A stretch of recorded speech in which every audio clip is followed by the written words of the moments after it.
कहानी का नाम रूपा परी और जादुई फूल। बहुत समय पहले की बात है। एक घने जंगल के किनारे पर एक छोटा सा गांव बसा था। उस गांव में नन्ही सी लड़की रहती थी जिसका नाम अन्या था। अन्या बहुत ही दयालु और मदद करने वाली थी। वह हमेशा बीमार पशुओं, पक्षियों और जरूरतमंद लोगों की सहायता करती थी। एक दिन अन्या जंगल में लकड़ियां बीनने गई। अचानक उसे एक परी की कराहने की आवाज सुनाई दी। जब अन्या ने आवाज की दिशा में जाकर देखा तो एक सुंदर परी घायल अवस्था में जमीन पर पड़ी थी। उसके पंख टूट चुके थे और वह उड़ नहीं पा रही थी।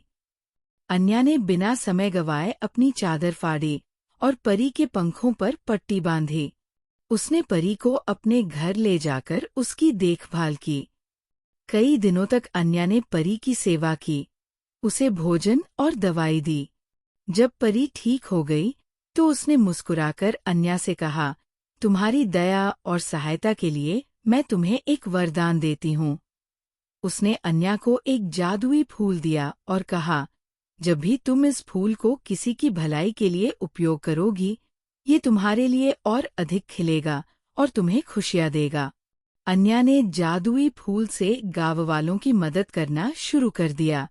वह बीमारों को ठीक करती, भूखों को भोजन देती और जरूरतमंदों की सहायता करती।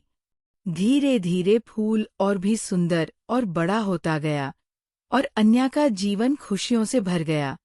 कहानी से सीख: दया और सहायता करने से न केवल दूसरों का भला होता है, बल्कि हमारे जीवन में भी खुशियां और सुख लौट कर आते हैं। तो बच्चों, अपने विचार और प्रतिक्रिया को शेयर करें। हम जल्द ही एक और कहानी के साथ वापस आएंगे।